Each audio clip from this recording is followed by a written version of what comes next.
Hello everyone. Sociology study platform में आप सभी लोगों का हार्दिक स्वागत है। और साथियों, आज का लेक्चर आपका यूजीसी नेट जेआरएफ विषय है समाजशास्त्र। ये हम द्वितीयक हल प्रश्न पत्र लेकर के आए हैं दिसंबर 2006 का। जून वाला ऑलरेडी डिस्कस हो चुका है, आप उसका लिंक डिस्क्रिप्शन बॉक्स में दिया हुआ है, वहाँ जा कर के देख सकते हैं और उसका प्ले लिस्ट में भी जा कर के आप चेक कर सकते हैं। ये लेक्चर आपका आज के सेशन का फर्स्ट लेक्चर है और सभी लोग क्लास को ज्वाइन करें, टाइम हो गया क्लास का। चलिए स्टार्ट करते हैं। फर्स्ट एमसीक्यू आपके सामने। जो लोग नए हैं वो चैनल को लाइक सब्सक्राइब शेयर करना बिल्कुल ना भूलें। पहला एमसीक्यू प्रश्न है, पूछ रहा है भूमिका के संग्रह को जो किन्हीं पद स्थिति से संबंधित होती है उसे क्या कहते हैं। ए है बहुविध भूमिका, बी है भूमिका द्वंद्व, सी है भूमिका विन्यास, डी है भूमिका संकलन। प्रश्न नंबर पहला का राइट आंसर क्या हो जाएगा, और इसका राइट आंसर हो जाएगा ए भूमिका विन्यास। ए राइट आंसर है इसका। और इसको मार्टा ने कहा था भूमिका पुंज से मेरा तात्पर्य होता है भूमिका संबंधों के उन ताने बाने से होता है जिनके एक व्यक्ति एक विशिष्ट सामाजिक परिस्थिति को धारण करने के कारण बंधा होता है। प्रश्न नंबर दूसरा, निम्नलिखित में से कौन सामाजिकरण के साधन नहीं है। कौन सा जो है सोशलाइजेशन का कारण साधन नहीं है, इसको पहचान करनी है। ए है परिवार, बी है विद्यालय, सी है संचार और डी है आपका पुलिस। तो आई होप सभी लोग इसका राइट आंसर ही देंगे। इसका राइट आंसर होगा डी, क्योंकि पुलिस ये सामाजिकरण का साधन नहीं है, बल्कि आपका परिवार, संचार और विद्यालय ये तीनों सामाजिकरण के साधन हैं। और प्रश्न नंबर तीसरा, पुनर्सामाजिकरण क्या होता है। ए है जब बच्चा पैदा होता है, बी है बच्चा विद्यालय जाना प्रारंभ करता है, सी है एक युवती का विवाह होता है और डी है एक व्यक्ति किसी क्रांतिकारी आंदोलन में शामिल हो जाता है। कौन सा जो है पुनर्सामाजिकरण है। प्रश्न नंबर 3 का आंसर हो जाएगा आपका डी, एक व्यक्ति किसी क्रांतिकारी आंदोलन में शामिल हो जाता है तो उसे पुनर्सामाजिकरण की कहा जाता है, क्योंकि उसे नई नई चीज़ें सीखनी होती हैं तो पुनर्सामाजिकरण होता है।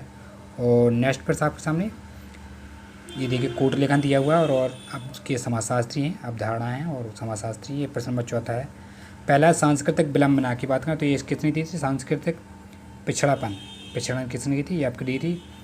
ए का जाएगा 3, WF ऑगबर्न का है, ये देखिए ठीक है। ए का आपका 3 चला जाएगा। और प्राथमिक सबूत सभी लोग जानते हैं, प्राथमिक सबूत कूले साहब का है तो CH कूले जाएगा। बी का जाएगा 1। और प्रत्यक्ष प्रकार तो प्रत्यक्ष प्रकार सभी लोग जानते हैं, RK मार्टन का है और इसका जाएगा सी का बी जाएगा। और कायिक संगठन इमाइल दुर्कीम का है, तो इस हिसाब से इसका राइट आंसर हो जाएगा आपका B. Is the right answer B है। और चलिए सही सम्मिलित देखते हैं। ये देखिए आपका सही ये दिया हुआ है मिलान, आप चाहें तो नोटबुक में नोट कर सकते हैं। और इसी के साथ नेक्स्ट प्रश्न नंबर 5 पूछा, निम्नलिखित में से कौन सा प्रत्ययन समाजशास्त्रीय दृष्टिकोण को दर्शाता है। प्रयत्न समाजशास्त्रीय दृष्टिकोण को कौन दर्शाता है। ए है सामाजिक व्यवस्था में परिवर्तन लाना, बी है सामाजिक व्यवस्था को समझना, सी है सामाजिक व्यवस्था में संशोधन बनाना और डी आपका सामाजिक व्यवस्था से सामंजस्य करना। प्रश्न नंबर 5 प्रयत्न समाजशास्त्रीय दृष्टिकोण को कौन दर्शाता है भाई। प्रश्न नंबर 5 बिल्कुल राइट आंसर है इसका बी, सामाजिक व्यवस्था को समझना, ये प्रयत्न समाजशास्त्रीय दृष्टिकोण को दर्शाता है। और नेक्स्ट प्रश्न आपके सामने प्रश्न नंबर 6 पुस्तकें और लेखक दिया हुआ है। और चलिए ये कोड लेखन दिया हुआ है। चलिए सबसे पहले पुस्तकें देखते हैं कौन पुस्तक किसकी है। और बहुत ही मोस्ट इम्पोर्टेंट पुस्तक हैं ये में आपकी family socialisation and interaction process, ये एक ही पुस्तक किसकी है जो ए में है, ये आपकी टॉलकर पार्सन्स की पुस्तक है, सभी लोग जानते हैं।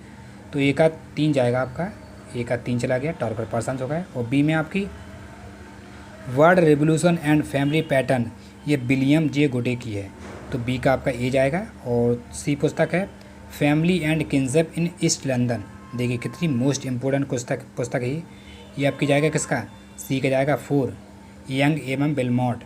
और डी रह गया तो डी का आपका बी जाएगा।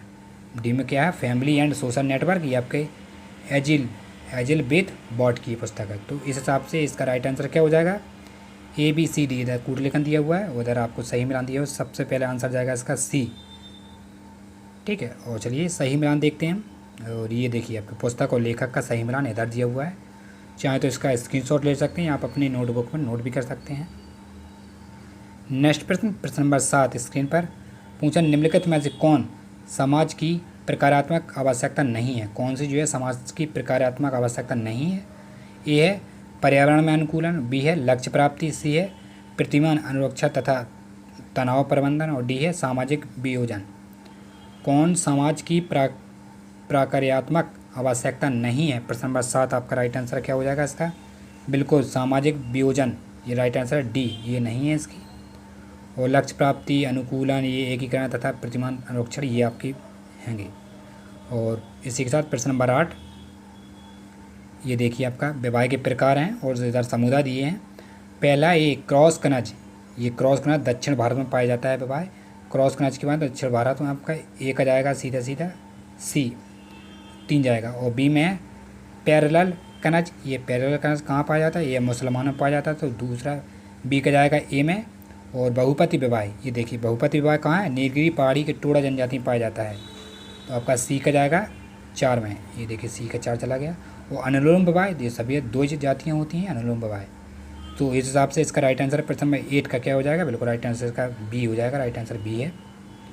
और सबसे पहले ये देखिए, ये आपका पैटर्न सही दिया हुआ है, चाहे तो नोट कर सकते हैं। और चलिए हम आगे बढ़ते हैं।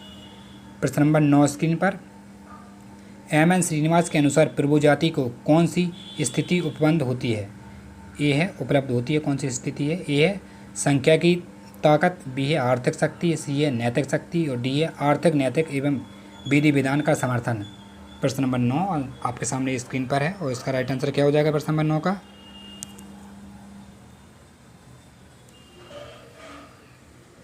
बिल्कुल इसका राइट आंसर हो जाएगा प्रश्न नंबर 9 का डी, आर्थिक, नैतिक एवं विधि विधान का समर्थन, डी राइट आंसर है प्रश्न नंबर 9 का। और नेक्स्ट प्रश्न देखते हैं, प्रश्न नंबर 10 पर चलते हैं। चलिए स्क्रीन पर आपके सामने पूछा, निम्नलिखित में से किस नारीवादी विद्वान ने यह व्यक्त दिया था कि नारी पैदा होती है, नारी पैदा नहीं होती बल्कि बनाई जाती है? किसका कथन है ये? किस विद्वान ने कहा था? ये है सिमोन डी बबुआर, और बी है मार्गरेट मीड, सी है जॉर्ज हर्बर्ट मीड, और डी आपका बेटी फ्राइडन। बेटी फ्राइडन किसने कहा था नारी पैदा नहीं होती बल्कि बना दी जाती है? प्रश्न नंबर 10 का राइट आंसर की बात करें, बिल्कुल राइट आंसर है ए, सिमेन द बबुआर ने कहा था कि नारी जो है पैदा नहीं होती है, इसको नारी बनाई जाती है।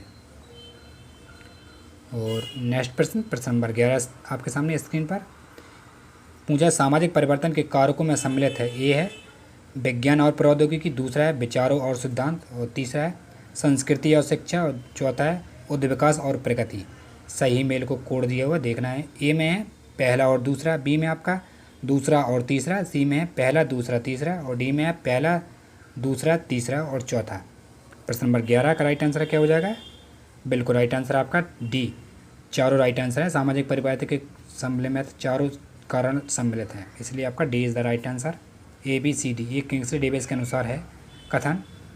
और चलिए नेक्स्ट प्रश्न देखते हैं, प्रश्न नंबर 12 पूछा, बौना प्रभाव का तात्पर्य क्या होता है? बौना प्रभाव का क्या तात्पर्य होता है? ए है लिंग आधारित श्रम विभाजन, बी है पति की इच्छानुसार अहम की पुनर्परिभाषा, और सी है कार्यस्थल पर लैंगिक उत्पीड़न, और डी है आपका पत्नी को पीटना। बौना प्रभाव का तात्पर्य क्या होता है? प्रश्न नंबर 12, और इसका राइट आंसर हो जाएगा बी, पति की इच्छा अनुसार अहम की पुनर्परिभाषा, B is the right answer. और नेक्स्ट प्रश्न, प्रश्न नंबर 13 स्क्रीन पर आपके सामने आ गया। पूछा, निम्नलिखित में से किस समाजशास्त्री ने कहा था कि जब सामाजिक गतिशीलता की रफ्तार कम होती है तब वर्गीय संगठन एवं संलग्नता अधिक हो जाती है? ए है इमाइल दुर्कीम, बी है मैक्स वेबर, सी है रॉबर्ट हेडरनफोर्ड, और डी आपका एंथोनी गिडिंग्स। कि समाजशास्त्री के कथन है ये कि जब सामाजिक गतिशीलता जो है रफ्तार कम हो जाती है और वर्गीय संगठन में संलग्नता अधिक हो जाती है, तो ये बहुत ही फेमस थिंकर हैं भाई। प्रश्न नंबर 13 राइट आंसर हो जाएगा Anthony Giddings, D right answer है इसका, और एंथोनी गिडिंग्स ने कथन है ये। और नेक्स्ट प्रश्न, प्रश्न नंबर 14 किसी औद्योगिक समाज में व्यावसायिक स्थिति किस प्रकार प्राप्त होती है? ए है उपलब्धि से, बी है प्रदत्त से, सी है जन्म से, और डी है उपरोक्त में से कोई नहीं। प्रश्न नंबर 14 आपके सामने स्क्रीन पर, और इसका राइट आंसर हो जाएगा ए, उपलब्धि से होती है औद्योगिक समाज की व्यावसायिक स्थिति, क्योंकि उपलब्धि ही बयां करती है किसी चीज़ को। नेक्स्ट प्रश्न, प्रश्न 15 ये देखिए सूची फर्स्ट और सूची सेकंड है, और इधर आपका कोड दिया हुआ है ये। और चलो मिलान करते हैं, सूची फर्स्ट और सूची सेकंड। लॉ ऑफ 3 स्टेजर, ये आपका अगस्त कॉम्ट का है, तो ये का डी जाएगा।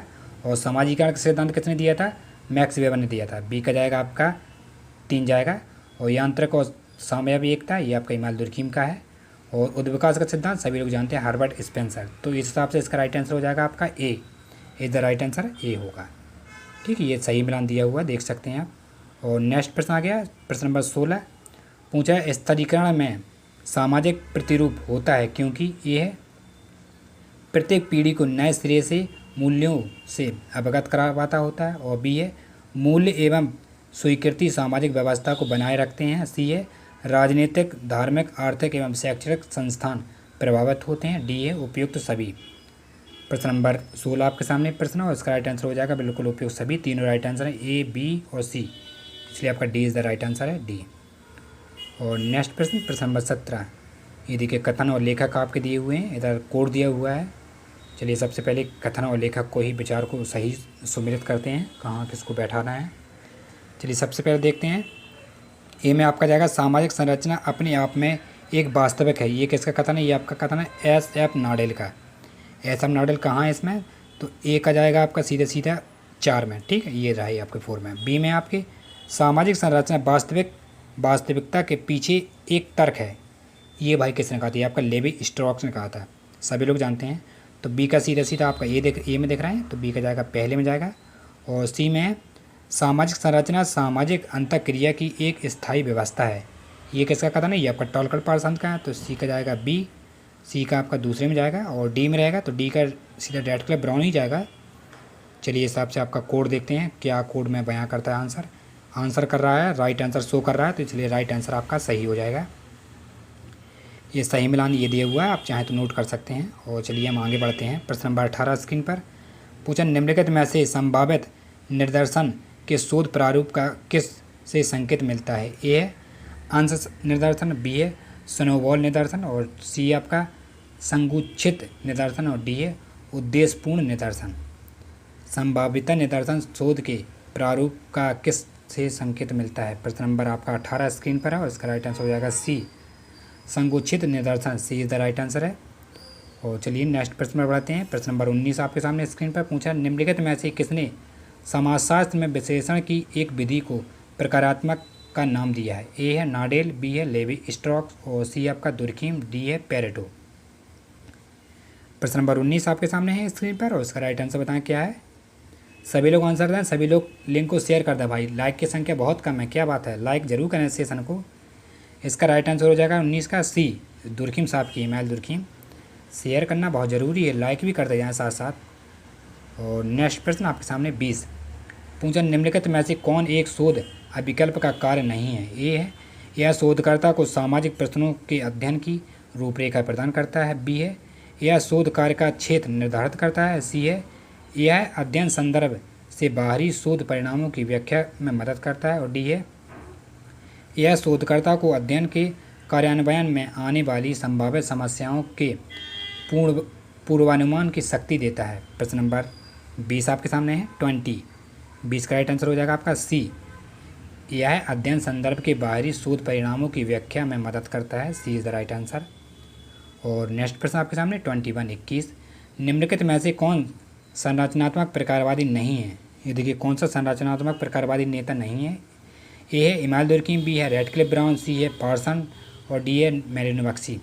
कौन सा दो है संरचनात्मक प्रकारवादी नहीं है? प्रश्न नंबर 21 का राइट आंसर हो जाएगा आपका ए, इमाल दुर्खीम साहब ये नहीं है, बका तीनों हैं। और प्रश्न नंबर 22 स्क्रीन पर समाज में लैंगिक भूमिका की स्थापना किस कारणों से होती है? ए है सामाजिकरण से, बी है नैतिक भिन्नता से, सी है महिलाओं की निम्न पद परिस्थिति से, और डी आपका निरक्षरता से। समाज में लैंगिक भूमिका की स्थापना किस कारणों से की जाती है? प्रश्न नंबर 22 बिल्कुल राइट आंसर सामाजिकरण से होती है, सोशलाइजेशन से ही पता पड़ता है। और नेक्स्ट प्रश्न आपके सामने आ रहा है स्क्रीन पर, प्रश्न नंबर 23 स्क्रीन पर ये रहा। पूछा सामग्री एकत्र करने के लिए अवैयक्तिक अध्ययन पद्धति का इस्तेमाल तब किया जाता है जब निदर्शन का आकार होता है। ए है अत्यंत बड़ा होता है, बी है अत्यंत छोटा होता है, सी में आपका छोटा तथा गहराई में सामग्री को आवश्यक होती है, और डी है प्रयत्न बिखरा हुआ। प्रश्न नंबर 23 इसका राइट आंसर क्या है? इसका राइट आंसर होगा अत्यंत छोटा होता है, सामग्री एकत्र करने के लिए अवैयक्तिक अध्ययन पद्धति का इस्तेमाल किया जाता है। और प्रश्न नंबर 24 आ गया स्क्रीन पर, अपेक्षित भूमिका से संबंधित पुस्तक एवं दंड को कहा जाता है। ए है मानदंड, बी है मूल्य, सी है लोकाचार और डी आपका स्वीकृति। प्रश्न नंबर 24 आपके सामने प्रश्न है और इसका राइट आंसर क्या हो जाएगा? बिल्कुल राइट आंसर इसके बाद का डी है स्वीकृति। D is the right answer. और इसी के साथ अगले प्रश्न पर बढ़ते हैं। प्रश्न नंबर 25 आपके सामने पूछ रहा है आधुनिक समाज में संघर्ष के बदलते स्वरूप का संबंध निम्नलिखित में से किन कारणों के से नहीं होता है? ए है व्यक्ति की उन्नति के लिए अधिक अवसर और बी आपका औद्योगिक एवं प्रौद्योगिकी विकास, सी है आर्थिक स्तर के सुधार के लिए वर्ग निर्माण की कम आवश्यकता और डी आपका प्रतिस्पर्धा के माध्यम से सामाजिक प्रभुत्व बढ़ाना वर्ग संघर्ष की तुलना में सरल है। प्रश्न नंबर 25 का राइट आंसर क्या हो जाएगा? बिल्कुल राइट आंसर इसका सी, आर्थिक स्तर के सुधार के लिए वर्ग निर्माण की कम आवश्यकता होती है। सी इज़ द राइट आंसर। और इसी के साथ हम आगे प्रश्न पर बढ़ते हैं। प्रश्न नंबर 26 धन, शक्ति एवं प्रतिष्ठा की असमानता से उत्पन्न होने वाले प्रभावों को किन रूप में वर्गीकृत किया जा सकता है? ए है जीवन अवसर, बी है जीवन शैली, सी है मूल एवं सिद्धांत और डी है उपयुक्त सभी। तो आई थिंक प्रश्न नंबर 26 का राइट आंसर आपको डी ही लग रहा होगा, तो D is the right answer. D ही है, ए बी सी तीनों राइट आंसर आ जाएंगे इसमें।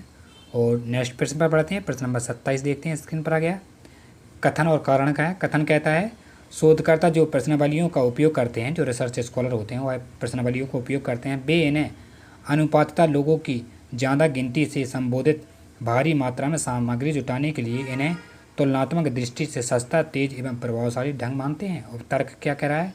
आर है प्रभावशाली प्रश्नावलियाँ ऐसी सामग्रियाँ मुहैया कराती हैं जिन्हें लक्षणबद्ध किया जा सके। ये देखिए कोड में क्या है, ए है ए सही है मगर आर गलत है, बी कह रहा है ए और आर दोनों सही है, ए आर की सही स्पष्टीकरण है, और सी है ए गलत है मगर आर सही है। डी में है आपका ए और आर दोनों सही है मगर ए आर का सही स्पष्टीकरण जो है नहीं कर रहा है।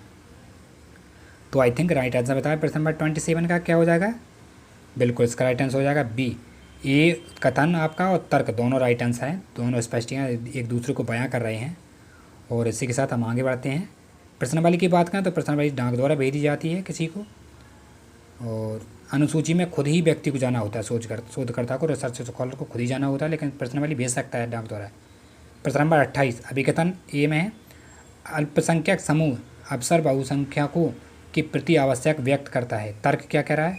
अल्पसंख्यक समूह प्रायः पूर्वाग्रह तथा पक्षपात के शिकार होते हैं। कोड में आपका ए है ए और आर दोनों सही हैं, ए आर की सही स्पष्टीकरण है। बी है ए और आर दोनों सही हैं मगर आर ए की सही स्पष्टीकरण नहीं है। सी कह रहा है ए सही है मगर आर गलत है। डी कह रहा है आर गलत है मगर ए सही है। तर्क और अभिकथन पढ़ लीजिए आप। इसके बाद राइट आंसर क्या हो जाएगा 28 का? तो इसके हिसाब से इसका राइट आंसर हो जाएगा बी, ए और अभिकथन और तर्क आपके दोनों स्पष्टीकरण कर रहे हैं एक दूसरे को, दो बी राइट आंसर है। ये आपका लुईस बर्थ ने अल्पसंख्यक समूह को परिभाषित किया था। और नेक्स्ट प्रश्न 29 स्क्रीन पर आ गया। अभिकथन और तर्क दिया। अभिकथन क्या कह रहा है? मार्क्स के अनुसार किसी व्यक्ति की वर्ग के सदस्यता को उनकी आर्थिक व्यवस्था में स्थिति को देखकर ही निर्धारित किया जाता है। तर्क है वर्ग संघर्ष किसी एक वर्ग के दूसरे वर्ग द्वारा शोषण का अवसर प्रतिफल है। कोड दिया है ए है ए सही है मगर आर गलत है। बी कह रहा है ए और आर दोनों सही हैं, आर ए की सही स्पष्टीकरण है। और सी आपका ए गलत है मगर आर सही है। डी है ए और आर दोनों सही है मगर ए आर का सही स्पष्टीकरण जो है नहीं कर रहा है। और सही राइट आंसर बताएं। प्रश्न नंबर 28 का क्या आंसर हो जाएगा? आपके सामने है और इसका राइट आंसर हो जाएगा बी, दोनों अभिकथन और तर्क आपके दोनों राइट आंसर हैं, इसलिए B is the right answer. और चलिए आगे बढ़ते हैं।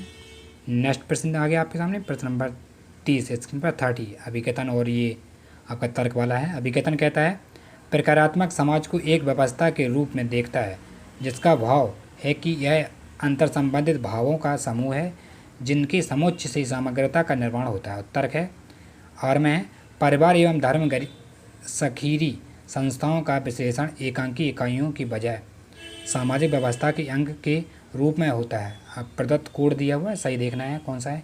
ए में है ए सही है मगर आर गलत है। बी कह रहा है ए और आर दोनों सही हैं और ए आर का सही स्पष्टीकरण है। डी कह रहा है सी कह रहा है आपका ए गलत है मगर आर सही है। और डी कह रहा है ए और आर दोनों सही है मगर ए आर का सही स्पष्टीकरण जो है नहीं कर रहा है। और प्रश्न नंबर 30 का राइट आंसर क्या हो जाएगा? बिल्कुल अब इसका बात करें तो इसका अभिकथन और तर्क आपके दोनों राइट आंसर हैं, तो इस हिसाब से आपका बी राइट आंसर हो जाएगा। और चलिए नेक्स्ट प्रश्न पर बढ़ते हैं। प्रश्न नंबर 31 फिर से आपका अभिकथन वाला है। अभिकथन कह रहा है ए में शिक्षा का मुख्य कार्य समाज के प्रबल संस्कृति का संप्रेषण करना है। और तर्क कह रहा है सांस्कृतिक लक्ष्यों एवं मूल्यों में भिन्न भिन्न समाजों के बीच और यहाँ तक कि एक ही समाज के बीच भारी भिन्नता होती है। कोड देखिए, ए है आपका ए सही है मगर आर गलत है। बी है ए और आर दोनों सही हैं और ए का सही स्पष्टीकरण है। बी सी है आपका ए गलत है मगर आर सही है। और डी है ए और आर दोनों सही है मगर ए आर का सही स्पष्टीकरण नहीं कर रहा है। प्रश्न नंबर 31 का राइट आंसर क्या हो जाएगा? बिल्कुल इसका राइट आंसर हो जाएगा आपका सी, ए गलत है। यह कथन आपका जो है गलत है लेकिन तर्क आपका बिल्कुल राइट आंसर है। और चलिए आगे बढ़ते हैं। 32 आ गया स्क्रीन पर। अभिकथन और तर्क का है। अभिकथन कहता है मार्क्स के अनुसार लोगों के द्वारा दूसरों के शोषण एवं उत्पीड़न की समाप्ति तब हो सकती है जब उत्पीड़न की शक्ति का स्वामित्व सामुदायिक होगा। तर्क में कह रहा है और है शासक वर्ग अपनी शक्ति का उत्पादन के साधनों के स्वामित्व तथा उन पर नियंत्रण से प्राप्त होता है। कोड देखिए, ए है ए और आर दोनों सही है, ए आर का सही स्पष्टीकरण है। बी है ए और आर दोनों सही हैं, आर ए का सही स्पष्टीकरण नहीं है। और सी कह रहा है ए सही है मगर आर गलत है। डी कह रहा है आर गलत है, ए गलत है मगर आर सही है। और आई होप इसका राइट आंसर क्या हो जाएगा? बिल्कुल इसका राइट आंसर हो जाएगा आपका ए। दोनों तर्क और अभिकथन दोनों राइट आंसर हैं, इसलिए आपका ए राइट आंसर हो जाएगा। और नेक्स्ट प्रश्न 33 अभिकथन और तर्क वाला है। अभिकथन कह रहा है ऐसी स्थितियां जहां किसी मनुष्य से दो अथवा इससे अधिक भूमिकाओं को निभाने की मांग की जा सकती है तो परस्पर मेल नहीं खाते तो उसी भूमिका संघर्ष कहा जाएगा। तर्क है पारस्परिक समाजों में भूमिका संघर्ष सामान्यतः नहीं होती हैं क्योंकि ऐसे समाजों में प्रत्येक व्यक्ति सीमित भूमिकाओं को निभाता है। कोड में है ए सही है मगर आर गलत है। बी में है ए और आर दोनों सही हैं, आर ए का सही स्पष्टीकरण है। और सी आपका ए गलत है मगर आर सही है। डी है ए और आर दोनों सही हैं, आई आर का सही स्पष्टीकरण नहीं कर रहा है। प्रश्न नंबर 33 आपके सामने प्रश्न है और उसका राइट आंसर क्या हो जाएगा? बिल्कुल आपका तर्क और अभिकथन दोनों राइट आंसर है, इसलिए बी राइट आंसर चला जाएगा। और चलिए आगे बढ़ते हैं, नेक्स्ट प्रश्न पर चलते हैं। चलिए आपके सामने 34 पूछा ए है अभिकथन सहभागी परिप्रेक्ष्य जिस वस्तु का अध्ययन करना चाहते हैं उन पर हर रोज की दिनचर्या में शामिल होता है। तर्क है परिप्रेक्ष्य यह प्रयत्न करता है कि क्रिया को उनके सामान्य प्रकृति के संदर्भ में ही रखे। कोड में क्या कह रहा है? ए है ए सही है मगर आर गलत है। बी में ए और आर दोनों सही हैं और ए आर का सही स्पष्टीकरण है। सी आपका ए गलत है मगर आर सही है। डी है ए और आर दोनों सही हैं, ए आर का सही स्पष्टीकरण नहीं कर रहा है। प्रश्न नंबर 34 का राइट आंसर क्या हो जाएगा? बिल्कुल राइट आंसर आपका बी, तर्क और अभिकथन दोनों राइट आंसर है, इसलिए आपका बी राइट आंसर हो जाएगा। और इसी के साथ हम 35 पर चलते हैं। 35 आपके सामने अभिकथन और तर्क का कहता है ए में अभिकथन कह रहा है व्यक्तित्व प्रणाली का सामाजिक व्यवस्था में एकीकृत सामाजिकरण तथा सामाजिक नियंत्रण के द्वारा होता है। तर्क है सामाजिकरण अभिकर्ताओं में प्रेरणा एवं दक्षता विकसित कर उन्हें भूमिका अदा करने में मदद करती है तथा सामाजिक नियंत्रण व्यक्तियों के बीच संबंधों में स्वामित्व प्रदान लाती है। कोड देखिए, ए है ए और आर दोनों सही हैं मगर ए आर का सही स्पष्टीकरण है। और बी है ए और आर दोनों सही हैं मगर ए आर का सही स्पष्टीकरण नहीं है। सी है ए सही है मगर आर गलत है। और डी है ए गलत है मगर आर सही है आपका। प्रश्न नंबर 35 का राइट आंसर बताएं क्या है? और इसका 35 के राइट आंसर की बात करें, बिल्कुल राइट आंसर इसका जाएगा ए। दोनों आपके तर्क और अभिकथन राइट आंसर है, ठीक है, इसलिए ये राइट आंसर हो जाएगा। और नेक्स्ट प्रश्न 36 स्क्रीन पर आ गया, अभिकथन और तर्क का है।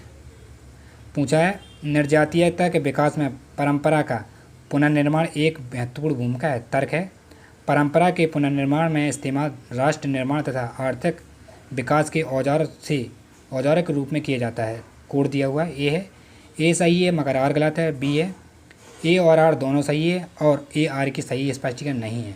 सी आपका ए और आर दोनों सही है मगर ए आर का सही स्पष्टीकरण है। और डी आपका ए गलत है मगर आर सही है। प्रश्न नंबर 36 का राइट आंसर क्या हो जाएगा? बिल्कुल राइट आंसर इसका 36 का डी जाएगा आपका, ए गलत हो जाएगा। अभिकथन जो है गलत है लेकिन आपका तर्क बिल्कुल राइट आंसर है, इसलिए डी राइट आंसर हो जाएगा इसका। और इसी के साथ हम नेक्स्ट प्रश्न पर बढ़ते हैं। 37 पूछा, निम्नलिखित कथन में एक दूसरे से संबंधित है। निम्नलिखित कथन एक दूसरे से संबंधित हैं, इन्हें अग्रताक्रम अथवा अनुक्रम में लगाना है, व्यवस्थित करना है। ए में आपका मौलिक जीवन अवसर की ओर असमान पहुँच, और बी में आपका खंडीय समाज व्यवस्था, और सी आपका असमान लोगों का पीढ़ी दर पीढ़ी हस्तांतरण, और डी आपका संपत्ति की भिन्नता। इधर आपका ए बी सी डी दिया हुआ है, कौन सा राइट आंसर हो जाएगा, कौन सा क्रम है, सही क्रम की पहचान करनी है हमें। और इसकी बात करें तो सबसे पहले देखिए आपका आएगा, इसका आंसर जाएगा सीधे सीधे डी। पहले ये आएगा संपत्ति की भिन्नता, इसके बाद आएगा असमानता, असमान लाभों का पीढ़ी दर पीढ़ी हस्तांतरण, इसके बाद आपका आएगा मौलिक जीवन अवसरों की ओर असमान पहुँच, और इसके बाद जाएगा बी सबसे लास्ट में जाएगा खंडीय समाज व्यवस्था, इसलिए आपका डी राइट आंसर हो जाएगा। और नेक्स्ट प्रश्न 38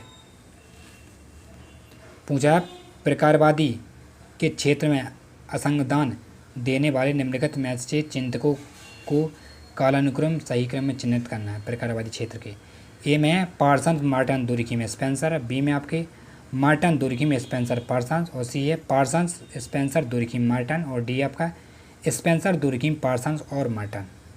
प्रश्न नंबर 38 आपके सामने है, और इसका राइट आंसर के चयन करना, कौन सा राइट आंसर हो जाएगा, क्रम कौन सा सही हो जाएगा, बिल्कुल राइट आंसर इसका डी स्पेंसर आएगा, दुर्कीम आएंगे, पार्सन्स आएंगे, इसके बाद आपके मार्टन साहब लास्ट में आएंगे। और नेक्स्ट प्रश्न पर बढ़ते हैं। प्रश्न नंबर 39 स्क्रीन पर ये कोड देख लीजिएगा। चलिए अब देख लेते हैं। निम्नलिखित अवधारणाओं को उस क्रम में प्रस्तुत करना जैसे टॉलकन पार्सन ने अपनी समाज व्यवस्था में किया था। और कैसा किया था, ए में है व्यक्तित्व, बी में एकीकरण, सी है अनुकूलन, डी है लक्ष्य प्राप्ति। इधर आपका कोड दिया हुआ है, सही मिलान की चयन करना है। और चलिए आई होप इसको सबसे पहले देखते हैं। 39 का राइट आंसर सी हो जाएगा। पहले आपका जाएगा अनुकूलन, ठीक है, इसके बाद जाएगा लक्ष्य प्राप्ति, और उसके बाद आपका एकीकरण, फिर जाएगा लास्ट में जाएगा ए अव्यक्तता। इस हिसाब से आपका सी राइट आंसर हो जाएगा। और नेक्स्ट प्रश्न आपके सामने 40 क्या कर रहा है, पढ़ते हैं। बढ़ती जटिलता के क्रमानुसार निम्नलिखित अवधारणाओं को प्रस्तुत करें। ये है राज्य समाज समुदाय संघ, बी में आपका समुदाय संघ समाज राज्य, और सी में है संघ राज्य समुदाय समाज, और डी में आपका समाज राज्य समुदाय संघ। कालानुक्रम क्या है बढ़ती जटिलता के अनुसार, बिल्कुल कालानुक्रम इसका राइट आंसर हो जाएगा आपका बी। समुदाय आएगा, संघ आएगा, समाज आएगा, इसके बाद आपका राज्य आएगा। और नेक्स्ट प्रश्न देखते हैं। प्रश्न नंबर 41 कोड देखिए, आपका कोड दिया हुआ ये मिलान करना है। निम्नलिखित अवधारणाओं को उस तार्किक क्रम में रखें जिस प्रकार रैटक्लिफ ब्राउन ने अपने संघर्ष सिद्धांत में रखा था। ए है हिंसा समूह, बी है शासन एवं शासित, और सी है संघर्ष, डी है आवश्यकरणीय संबंधित समूह। ये देखिए आपका कोड दिया हुआ है। चलिए सबसे पहले देखते हैं, सबसे पहले इनका क्रम बाई क्रम लगाएं तो कौन सा आएगा। 41 का राइट आंसर हो जाएगा आपका डी। कैसे, आइए देखते हैं। सबसे पहले डी जाएगा आवश्यकीकरण समन्वित समूह, इसके बाद जाएगा आपका बी शासन एवं शासित, इसके बाद आपका हित समूह, इसका डी आपका जाएगा, सी में जाएगा संघर्ष लास्ट में जाएगा। इस हिसाब से आपका D is the right answer हो जाएगा। और नेक्स्ट प्रश्न में बढ़ते हैं। प्रश्न नंबर 42 स्क्रीन पर आ गया आपके सामने। इसका प्रत्यय ये है और लेखक दिए हैं प्रतिमान, ठीक है। ए में है आपका प्रतिमंचर, ये किसने कहा था प्रतिमंचर। प्रश्न नंबर 42 ये आपका कहा था टॉलकट पार्सन से, तो आपका ए जाएगा आपका बी में टॉलकट पार्सन का दूसरा होगा। और बी में आपका सामाजिक क्रिया के प्रकार, ये किसने कहा था, आपका कहा था मैक्स वीवर। मैक्स वीवर कहाँ है इसमें, बी का जाएगा देखिए 4 जाएगा। और सी में आपके तार्किक क्रिया, ये सभी लोग जानते हैं क्योंकि बहुत फेमस हैं पेरेटो साहब तार्किक और तार्किक के नाम से, तो ये आपका ये जाएगा। और रहेगा डी प्रतीकात्मक अंतक्रिया, तो बिल्कुल राइट आंसर आपका जाएगा। प्रतीकात्मक और अंतक्रिया में क्या जाएगा, मीट जाएगा। तो इस हिसाब से राइट आंसर क्या हो जाएगा 42 का। इस हिसाब से आपका राइट आंसर सीधे सीधे जाएगा ए में जाएगा। A is the right answer, हम मिलान कर सकते हैं, ये सही प्रयत्न आपका ये दिया हुआ है। और नेक्स्ट प्रश्न बढ़ते हैं। प्रश्न नंबर 43 स्क्रीन पर आ गया। लेखक दिया हुआ और अवधारणा है लेखक की। ए में देखते हैं पेरेटो की पुस्तक क्या है। पेरेटो को क्या है, पेरेटो है सामाजिक क्रिया, ये आपका ए का जाएगा सामाजिक क्रिया के द्वारा, तो आपका ए का जाएगा दूसरा। और ब्लूमर बी में, ब्लूमर ने क्या कहा था, ब्लूमर ने कहा था प्रतीकात्मक अंतर्क्रियावाद दिया था, तो बी का आपका 4 जाएगा। और सी में आपका खनिज समूह, खनिज, तो इसका खनिज का क्या जाएगा, खनिज ने कहा था संघर्ष, तो आपका सी का आपका ए जाएगा। और डी में आपका नाडेल साहब रहेगा, तो नाडेल आपका सामाजिक क्रिया जाएगा। तो आई होप आप पता पर क्या होगा, इसका राइट आंसर क्या हो जाएगा, बिल्कुल राइट आंसर है 43 का राइट आंसर हो जाएगा आपका C is the right answer, correct है सी। सही मिलान ये दिया हुआ देख सकते हैं आप। और नेक्स्ट प्रश्न पर बढ़ते हैं। प्रश्न नंबर 44 पूछा, निम्नलिखित अवधारणाओं को इस क्रम में प्रस्तुत करें जिसका समाजशास्त्री पहली बार प्रयोग किया हो। ए प्राथमिक समूह प्राइमरी ग्रुप, बी है जेसेल सॉफ्ट, और सी आपका नौकरशाही, और डी है सामाजिक तत्व। ये आपका कोड दिया हुआ है ए बी सी डी इधर दिया हुआ है। सही मिलान का चयन करें। सबसे पहले पहली बार प्रयोग किया गया था, बिल्कुल किया गया था। राइट आंसर इसका क्या हो जाएगा 44 का, इसका राइट आंसर जाएगा डी। सबसे पहले आपका जेसेल सॉफ्ट का प्रयोग हुआ था, इसके बाद प्राथमिक समूह, इसके बाद आपका सामाजिक तत्व, नौकरशाही लास्ट में जाएगा। और प्रश्न नंबर 45 स्क्रीन पर आपके सामने लेखक और उनकी पुस्तकें हैं। इधर लेखक दिए हुए हैं, इधर पुस्तकें हैं। सबसे पहले लेखक देखते हैं, लेविस कोजर की पुस्तक कौन सी है, तो लेविस कोजर की the function of social conflict, और the function of social conflict पहला ही जाएगा। और बी में रैडक्लिफ ब्राउन की पुस्तक कौन सी है, इनकी class and class conflict in an industrial society, तो बी का आपका दूसरा जाएगा। और तीसरा कार्ल मार्क्स और एफ जेसेल की पुस्तक कौन सी है, इसकी पुस्तक है द कम्युनिस्ट मैनिफेस्टो, ये जाएगा। और रैडक्लिफ ब्राउन ये जाएगा। तो सीधे सीधे सेम सेम है आपके, ठीक है। चलिए, और अगर साथियों अगर लेक्चर पसंद आया हो तो चैनल को लाइक सब्सक्राइब शेयर करना ना भूलें। आपका 46 से आपके 50 तक आपके पैराग्राफ थे, जो कि बहुत बड़ा है, 2 पेज का है, तो उसको डिस्कस हम नहीं करना चाहते हैं, इसलिए आपके सामने 45 ही MCQ रखे हैं हमने। और आपका नेक्स्ट लेक्चर आपका नेक्स्ट लेक्चर पेपर लेकर के आएंगे, जो 2 जून 2007 में पेपर हुआ था समाजशास्त्र विषय का, उसका लेकर के आएंगे। और लेक्चर पसंद आया आपको तो चैनल को लाइक सब्सक्राइब शेयर करना ना भूलें। और अपना ख्याल रखें, अपने परिवार का ख्याल रखें। धन्यवाद।